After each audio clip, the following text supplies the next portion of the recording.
तासब आपसे मैं शुरू कर लेता हूं क्योंकि आप अपोजिशन में हैं। तो ये बताइएगा, फारूक सत्तार साहब ने कल प्रेस कॉन्फ्रेंस किया, उस पर उन्होंने ये मुतालबा किया कि कराची को वफाक के हवाले किया जाए, जिसके जवाब में मुर्तज़ा वहाब साहब ने कहा कि इसका मतलब है मुत्तहिदा के हवाले किया जाए, और जिसका मतलब ये है कि वही वक्त वापस लाया जाए जब यहाँ पे बोरीबंद लाशें मिलती थी। क्या कहेंगे आप? बिस्मिल्लाह। सबसे पहले आपका और आपके चैनल का बहुत शुक्रिया कि हमारा मौक़िफ़ जानने के लिए आपने अपने प्रोग्राम में मदऊ किया। देखिए, पीपल्स पार्टी का ये पुराना वतीरा रहा है कि जब भी कोई बात की जाए, आइन के मुताबिक की जाए, कानून के मुताबिक की जाए, तो वो सिर्फ दो चार पॉइंट्स हैं जिनको लाके सियासत करने की कोशिश करते हैं कि बोरीबंद लाशें, बदताखोरी। तो जिस दौर में ये सब हो रहा था, उस दौर में भी वजीर दाखिला जो था पाकिस्तान पीपल्स पार्टी का था। अगर उस वक्त वो लॉ एंड ऑर्डर को काबू नहीं कर सके और आज भी नहीं कर पा रहे हैं, तो इसका मतलब ये है कि वो उस वक्त भी नाअहल थे और आज भी नाअहल हैं। जब हम कराची को वफाक के हवाले करने की बात करते हैं, तो हम आइन के आर्टिकल 148 और 149 के तहत बात करते हैं। जब हम ये बात करते हैं कि पूरे पाकिस्तान में इंतजामी यूनिट बनने चाहिए इंतजाम को बेहतर चलाने के लिए, लिसानी बुनियादों पर नहीं, एडमिनिस्ट्रेटिव बुनियादों पर एडमिनिस्ट्रेटिव यूनिट बनने चाहिए, और आर्टिकल 239 सेक्शन 4 के तहत बनने चाहिए। और ये वही आइन है जो पीपल्स पार्टी के शहीद चेयरमैन जुल्फिकार अली भुट्टो साहब ने लिखा है। उस दौर में वो लिख देते आइन में कि पूरे पाकिस्तान में सूबे बन सकते हैं सिवाय सिंध के। उन्होंने नहीं लिखा, तो इसका मतलब है कि आइन में गुंजाइश मौजूद है। जब भी हम ये वाली बातें करते हैं, हम अगर आज कहते हैं कि आर्टिकल 140A के तहत, जिसपे सुप्रीम कोर्ट का ऑर्डर भी मौजूद है, पीपल्स पार्टी अपनी ही मेयर को इख्तियार दे, तो पीपल्स पार्टी उस पर भी नाराज हो जाती है। जब हम कहते हैं कि कराची स्ट्रेटेजिक डेवलपमेंट प्लान जो सीएम साहब हानी मुस्लिम साहब की इंस्ट्रक्शंस पे गजट करके कानून का हिस्सा बना चुके हैं, उस पर इम्प्लीमेंट करें, तो पीपल्स पार्टी नाराज हो जाती है। जहां तक रही बात लॉ एंड ऑर्डर की और मैनेजमेंट की बात, तो देखें, कैमरे की आंख लेके जाएं और दिखाएं कि कोई इस शहर में सड़क इस काबिल हो, जो निज़ाम इस शहर में है, कुत्ते के काटने की वैक्सीन नहीं है, गटर पे ढकने नहीं है, ट्रक और ट्रॉलर जो है वो रोजाना की बुनियाद पर लोगों को कुचलते फिर रहे हैं, इंफ्रास्ट्रक्चर नहीं है। तो ये सब फेलियर है पाकिस्तान पीपल्स पार्टी का। और ये सिर्फ हम नहीं कह रहे, इकोनॉमिक इंटेलिजेंस यूनिट की एक रिपोर्ट मौजूद है जो कह रही है कि ये शहर कराची नॉन लिवेबल सिटीज में तीसरे नंबर पे। इससे ऊपर जो दो शहर हैं वो शहर हैं जहाँ जंग हो रही है। अलबत्ता जब ये एक मजबूत बलदियाती निज़ाम के तहत मुत्तहदा कौमी मूवमेंट के पास इसकी कंट्रोल था और बलदियात हमारे पास था, एक मजबूत बलदियाती निज़ाम के तहत, तो ये दुनिया में तेजी से तरक्की करने वाले शहरों की फहरिस्त में शामिल हो गया था। आज हम ये कहते हैं, नहीं जाएंगे उस तफसील में कैसे मुर्तज़ा वहाब साहब मेयर बने। हम तो सिर्फ ये कहते हैं कि मुर्तज़ा वहाब तासब साहब को इख्तियार दें। आप मुर्तज़ा वहाब साहब को सॉलिड वेस्ट दें, कराची डेवलपमेंट अथॉरिटी दें, मास्टर प्लान दें, सिंध बिल्डिंग कंट्रोल अथॉरिटी दें।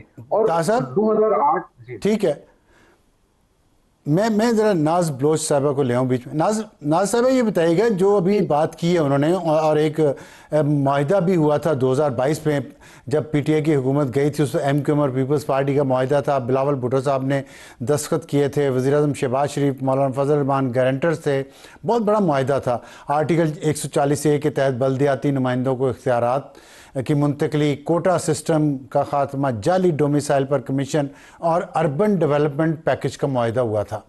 इनमें से किसी चीज़ पे अमल नहीं हुआ, तो आपने वादा खिलाफी की है, तो जाहिर है फिर एमक्यूएम शोर तो सही मचाती है ना। बिस्मिल्लाहिर्रहमानिर्रहीम। अफसार साहब, आपने कराची के ऊपर प्रोग्राम रखा है, बहुत ही अच्छी बात है। और कराची के इश्यूज, कराची की बात करना मैं समझती हूँ, और सुनना भी लोगों का हक है कि उनको पता चले कि कराची में क्या काम हो बिल्कुल। रहा है। और ये जो इस वक्त एक जो सियासत की जा रही है, उस पे एक मैं सिंपल सा शेर कहूंगी कि आप अपनी अदाओं पे जरा गौर कीजिए। हम अर्ज करेंगे तो शिकायत होगी, क्योंकि वो इंग्लिश में भी कहावत है कि लुक हु इज टॉकिंग, मतलब बोल कौन रहा है। आप ये देखें, क्या मेरा जो बचपन इस शहर में पैदा हुआ, हम इसी शहर में पैदा हुए, हम इस शहर में पैदा हुए, हम इस शहर को उतना ही ओन करते हैं जितना कोई भी एमकेएम पाकिस्तान के लोग ओन करते हैं। हम इस शहर में हमने अपना बचपन गुजारा, हमने वो वक्त देखा है। हमने वो हू का आलम देखा है, हमने वो खौफ देखा है, हमने दुकानों के अंदर सेक्टर यूनिट इंचार्जों को जाके भत्ता वसूल करते और दुकानदारों को परेशान होते देखा है। हमने देखा है कि यहाँ पे 12 से 13 टारगेट किलिंग में रोजाना लोगों को मार दिया जाता था और ये आम सी खबर होती थी। 190 पे कॉल आती थी कि शहर को कल बंद कर दिया जाए और उसके बाद मजाल है कि कोई पूरी इलेक्ट्रॉनिक मार्केट में से मैं एक सॉरी, मैं कथा दुकान। कलामी कर रहा हूँ आपकी। ये बातें तो हम सुन चुके, और ठीक है, 18वां साल है आपकी हुकूमत को वहां पे। आई नो, जो मैं बच्चे आपको पैदा बताती हुए हूँ, मेरी उस वो के आलम के जी, बाद वो अगले इलेक्शन में हाँ जी, वोट देंगे। अभी अच्छा। की बात बताए ना कि ये जो देखिए, मैं 2022 अभी पे की बात मुआहिदा बता हुआ रही था, हूँ। अब 4 इस पे साल, अमल अब दरामद 4 क्यों नहीं साल हुआ? ऐसे कराची आई। पहली बात तो मैं आपको यही बता रही हूँ ना, जो आज कराची का दर्द लेकर कराची को वफाक के हवाले करना चाहते हैं, उन्होंने जो तहस नहस मचाया, जो कराची में उन्होंने जो एक खौफ बर्पा करके रखा हुआ था, एक दहशत फैलाई हुई थी, आज वो बैठकर हमें कसीदे ना झाड़े, कम अज कम इतनी मेहरबानी फरमा लें। और ये बात ना भूलें लेकिन कि कराची में वसीम अख्तर प्रॉब्लम की, तो है ना, वो मैं 18 बता रही हूँ, साल में आई हल एम क्यों नहीं हो कमिंग अप टू पाए? That point.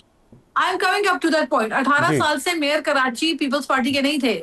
पहली दफा mayor Karachi Pakistan Peoples Party के आए हैं। आप बल्दियाती निजाम की बात कर रहे हैं, पाकिस्तान पीपल्स पार्टी सिंध हुकूमत वाहिद हुकूमत है जहां बल्दियाती निजाम मौजूद है। ये जाए शोर करें पंजाब में, बोले कि बल्दियाती इलेक्शन कराएं, ये जाए केपी में बोले बल्दियाती इलेक्शन कराएं।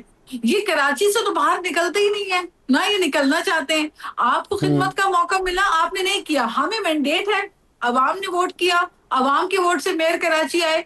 अगली दफा इलेक्शन होगी, अवाम सेटिस्फाई नहीं होगी, अवाम वोट नहीं करेगी, अवाम आपको शायद वोट कर ले। तो ठीक आप जो है, आप ठीक। लॉजिकल डिबेट करें। आपके पास वसीम अख्तर मेयर बने, मुस्तफा कमाल साहब मेयर बने, फारूक सत्तार मेयर बने, आप कहते हैं डिलीट कर दूं मैं इन बातों को, मैं भूल जाऊं कि आपने घोस्ट एम्प्लॉयज भर के वाटर बोर्ड में सत्यानाश किया था। आज पानी को कराची तरस रहा है क्योंकि चाइना कटिंग करके आप लोगों ने नालों के ऊपर जो है वो प्लॉटिंग कर दी, आपने घोस्ट एम्प्लॉयज आपने भर्ती कर दी। ठीक फॉरगेट इट, मैं उस डिबेट में ठीक पढ़ना नहीं चाह रही। ठीक मैं ये चाह रही हूँ कि अगर ये ऑपोजिशन ठीक। प्रॉपर करे, कंस्ट्रक्टिव ऑपोजिशन करे, मिलकर आए, वफाक से सिंध के पानी के इशू पे बात करें मिलकर। ये नहीं होता कि आपके पास ठीक, सच वक्त हुकूमत नहीं है तो मैं आप उनसे, मैं ताज साहब से इस पे पूछता हूँ जो आपने पॉइंट्स रेज किए, लेकिन मेरे सवाल का सिर्फ जवाब दे दें काइंडली कि जो आर्टिकल 40 से 140 के तहत बल्दियाती नुमाइंदों को इख्तियारात की मुंतकली, कोटा सिस्टम, जाली डोमिसाइल पर कमीशन और अर्बन डेवलपमेंट पैकेज, ये मुआहिदा हुआ था 2022 में, इस पे अमल क्यों नहीं हुआ? गवर्नरशिप भी थी उसमें, और भी उसमें लापता लोग भी थे, ये सब काम क्यों नहीं हो पाए? मैं तो ये इसका सवाल का जवाब तो दे देखिए, दें। बल्दियाती नुमाइंदों को जो इख्तियारात दिए गए हैं, जो बल्दियाती नुमाइंदों को जो वसाइल दिए गए हैं, इनसे पूछें जो जो यूसी से इनके पास हैं, वहां पे इन्होंने गटर के कितने ढक्कन लगाए हैं। ये तो हमारा काम है, ये हमारा फर्ज है और हमें करना है। मैं कह रही हूँ अगर हमारे नुमाइंदे खिदमत नहीं करेंगे तो आने वाले इलेक्शन में फिर हाँ मुश्किलात पैदा होती हैं, लोग वोट नहीं करते। लेकिन इनसे पूछें कि जहां जहां इनकी वोटर्स ने इनको वोट पड़ा है, जिन इलाकों में इनकी जो है चेयरमैनशिप है, जहां इनके यूसी के नुमाइंदेगान हैं, उन इलाकों की सूरत हाल जरा ये बताना पसंद फरमाएंगे, या ये उन हलकों का, उन इलाकों का भी जिम्मेवार ये हमें। देखिए, डेवोल्यूशन ऑफ पावर तो है, जहां पे हमारे यूसीस हैं वहां पे अकाउंटेबिलिटी भी है, वहां पे सड़कें भी बनती हैं, सीवेज गटर के भी मामला तय होते हैं, गटर के ढक्कन भी लगते हैं, काम तो होते हैं। अगर इनके हलकों में ये काम करना नहीं चाहते और ये कहते हैं कि कुल इख्तियार इनको मिल जाए तभी ये काम करेंगे, तो मेरा ख्याल है ये सियासी ठीक स्पिरिट का मुजाहिरा करना चाहिए इनको और तहम्मुल के साथ ठीक है। इंतजार करें ठीक अगले इलेक्शन का। Late the people decide. ठीक।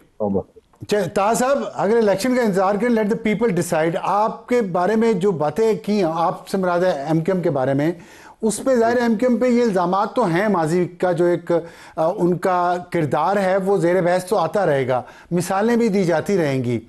तो अभी पे अगर आप बात कर लें तो अभी ये बताएं कि कराची की जिम्मेदारी कोई क्यों नहीं लेता? आप पीपल्स पार्टी पे इल्ज़ाम लगाते हैं, पीपल्स पार्टी आप पे इल्ज़ाम लगा देती है, लोग कराची के जो हैं वो तो उजड़ गए, उनका तो कोई पुरसाने हाल नहीं है, किधर जाएं वो?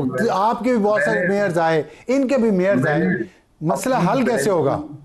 मैंने अपनी बहन की पूरी गुफ्तगू सुनी, उन्होंने आपके सवाल का तो जवाब नहीं दिया, लेकिन मैं थोड़ा सा उनको करेक्ट करता चलूं बड़े अदब के साथ कि मेरी बहन कराची का क्लेम करती है कि वो कराची आइट है, लेकिन उनको बिल्कुल होंगी कराची आइट, और हम सब कराची आइट हैं जितने लोग कराची में रहते हैं, लेकिन उनको ये पता नहीं है। वो कह रही है एमक्यू जिन यूसीज में है वहां का हाल बताएं। तो मेरी बहन, आप थोड़ी सी रिसर्च कर लें, या जो भी आपकी कोई रिसर्च टीम है कोई आपको करके देता है उसको, आप उसने आपको बताना चाहिए था कि एमक्यूएम ने तो जेरीमेंडरिंग की वजह से 53 यूसियां जो आप लोग इस शहर की खा गए थे, जो इलेक्शन के एक हफ्ते के बाद आपने Absolutely. बढ़ा I दी, know that. उसकी I know आप that.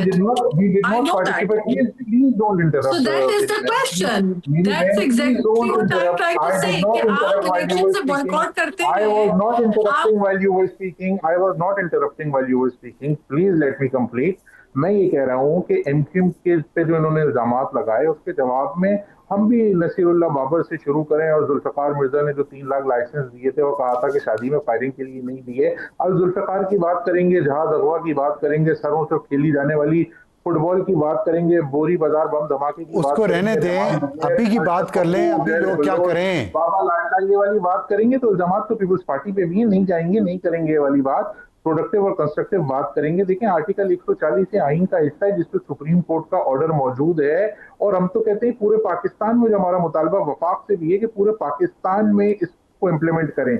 मेरा तो एक छोटा सा सवाल है अपनी बहन से कि क्यों Sindh solid waste management board, Karachi development authority, Karachi water and sewage corporation और जितने भी बल्दियाती इदारे हैं वो अपने ही मेयर को क्यों नहीं देते। आखिरी मैनिफेस्टो जो पाकिस्तान पीपल्स पार्टी का मोहतरमा बेनजीर भुट्टो ने अपने हाथों से लिखा है, जो इख्तियारात उसमें उन्होंने कहे हैं मेयर के पास होने चाहिए, लोकल गवर्नमेंट के पास होने चाहिए, आप वो दे दें। आप छोड़ें एमक्यूएम क्या मांगती है। और 18 साल में भी अगर आप नहीं चीजों को सुधार पाए, आप निकाले ना उन लोगों को जो घोस्ट एम्प्लॉयज आज मौजूद है 18 साल में। तो आप कि कितने वजीर बल्दियात आए, कितने आपके वजीर आला कितने अरसे से हुकूमत में, निकालें, सुधारें, अक्रॉस द बोर्ड कार्रवाई करें। और बात कौन कर रहा है? जैसे मेरी बहन ने कहा, लुक हुज टॉकिंग, जिसने पूरे सिंध को प्राइवेट ठेकेदारों को दिया हुआ है, जो सिंध में सिस्टम चला रहे हैं, जिन्होंने हर इदारा आउटसोर्स किया हुआ है, हर इदारे की ऑप्शन होके कलेक्शन हो रही है। वो कह रहे हैं करप्शन के ऊपर, वो कह रहे हैं कॉम्पिटेंस के ऊपर।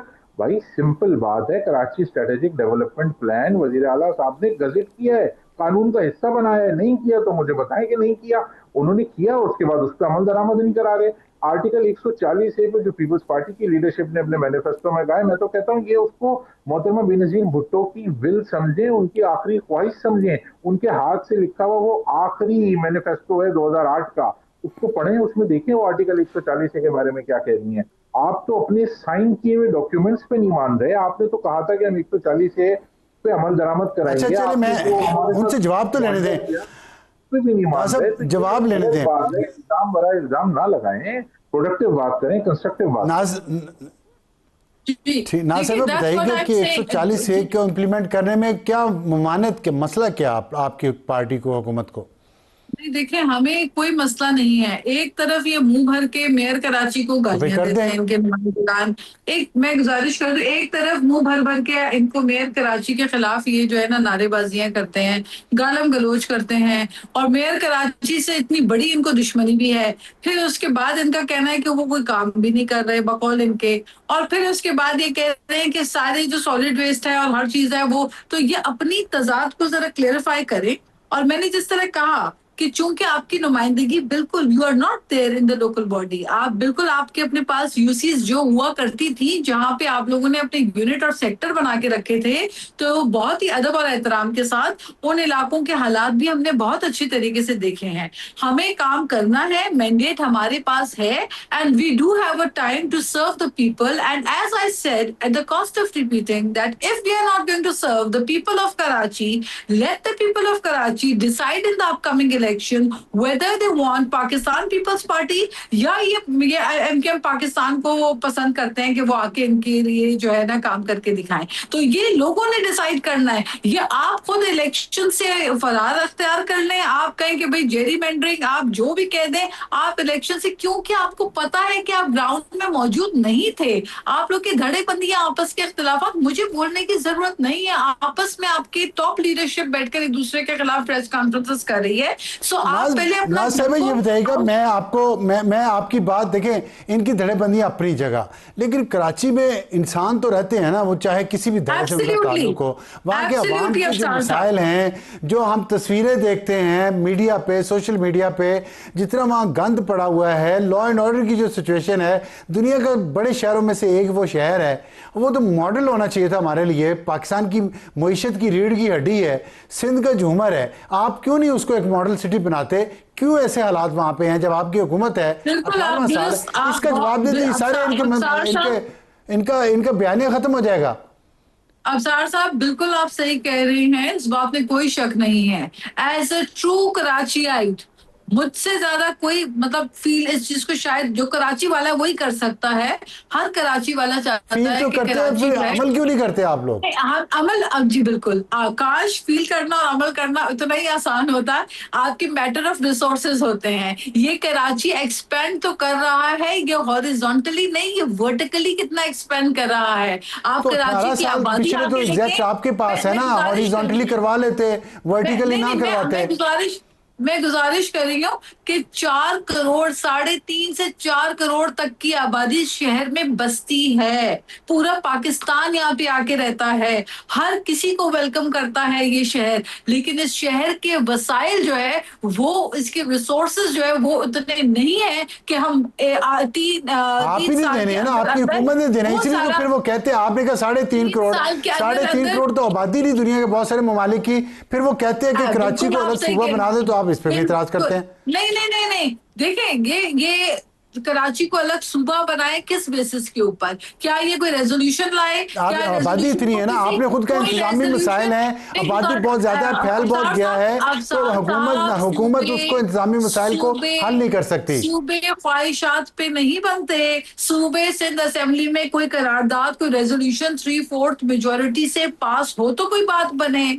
क्या सिंध असेंबली के अंदर कोई इंतजामी मसाइल हल करें ना, आप कहती है नहीं हो रहे, बहुत बड़ा है कराची शहर। सिंध इस बात के ऊपर जो है वो मौकफ रखता है कि कराची को अलग सूबा बनाया जाए? जवाब है नहीं। तो अगर एक सियासी जमात की हिमा पे अगर ये फैसला किया जाए तो ये एक सियासी ख्वाहिश हो सकती है। और आपकी बात जहां तक है, आप बिल्कुल सही कह रहे हैं, हमने कराची को सर्व करना है, हमारा मैंडेट जो अवाम ने दिया है हमें सर्व करना है। अगर आप सर्व करने में नाकाम, ये बड़ी अच्छी बात है। खान साहब बहुत शुक्रिया, आपने नाज बलोच साहब, आपका भी बहुत शुक्रिया।